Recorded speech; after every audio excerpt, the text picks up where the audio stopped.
Welcome to all of you. हमारे इस video session में आप सभी का स्वागत है।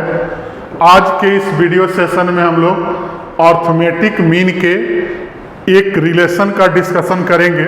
जैसे जनरली मैं आजकल देख रहा हूँ कि जेईई मेन या 12th बोर्ड एग्ज़ाम या कभी कभी 10th के एग्ज़ाम में भी अर्थमेटिक मीन से रिलेटेड कुछ क्वेश्चन आते हैं। तो जैसे क्वेश्चन दे देगा, कोई दो गिवन क्वांटिटी देगा और उसके बीच दे देगा कि टोटल 8 अर्थमेटिक मीन है, 12 अर्थमेटिक मीन है, जिसमें से किसी दो अर्थमेटिक मीन का वैल्यू निकालना है या किसी पार्टिकुलर मीन का वैल्यू फाइंड करना है। तो उसके लिए हमें एक रिलेशन याद रखना है। मैं जनरल बता दे रहा हूँ। जनरल मतलब कि इन अर्थमेटिक मीन्स अगर हो टू गिवन क्वांटिटीज के बीच में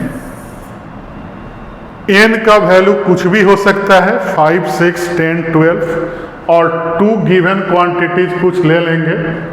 तो अगर मैं यहाँ लिख लूँ कि here n arithmetic means, arithmetic mean को am बोलते हैं, लाइज बिटवीन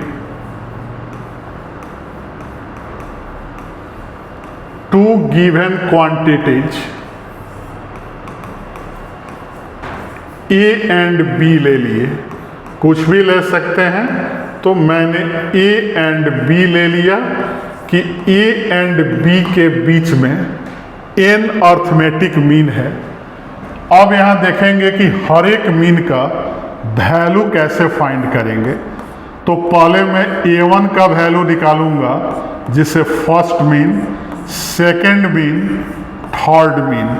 तो मैं 3 अर्थमेटिक मीन का वैल्यू बता रहा हूँ और सिमिलरली इसके बाद हम लोग किसी भी मीन का वैल्यू लिख सकते हैं।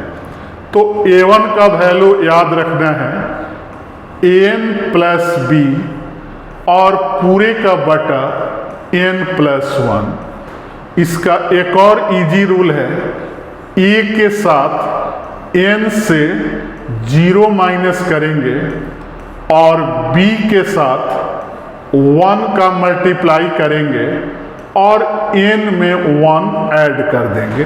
तो यहाँ से हमें फॉर्मूला याद रखने के लिए क्या ट्रिक याद रखना है कि अगर नीचे में 1 है तो a के साथ n से 1 कम मैंने माइनस किया, तो 1 से 1 कम क्या होता है, 0, और b के साथ हमने 1 का मल्टीप्लाई कर दिया और डिनोमिनेटर में जितना टोटल am है उसमें हमने 1 को ऐड कर दिया। तो a2 भी अगर निकालें तो डिनोमिनेटर तो फिक्स है, n प्लस 1 ही होगा, लेकिन a के साथ क्या आएगा, तो 2 है, तो 1 कम घटाएंगे और b को 2 से मल्टीप्लाई कर देंगे। उसी तरह 3 है तो डिनोमिनेटर तो फिक्स है और a के साथ 1 कम को घटाएंगे और फिर 3 से मल्टीप्लाई कर देंगे।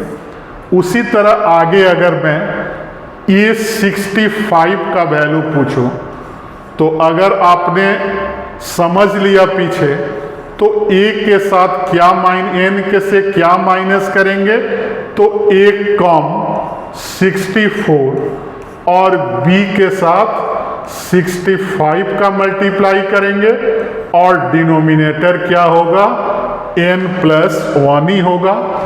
और उसी तरह अगर a 100 निकालना है तो क्या लिखेंगे, n के साथ 1 कम 99 और 100 से b का मल्टीप्लाई और पूरे का बटा n प्लस 1। तो इस ट्रिक को याद रखना है और इसी ट्रिक से कोई भी am हम लोग 2 गिवन क्वांटिटीज के बीच का फाइंड कर सकते हैं। तो हमारे वीडियो को लाइक और चैनल को सब्सक्राइब, फेसबुक आईडी को फॉलो करें। Thank you.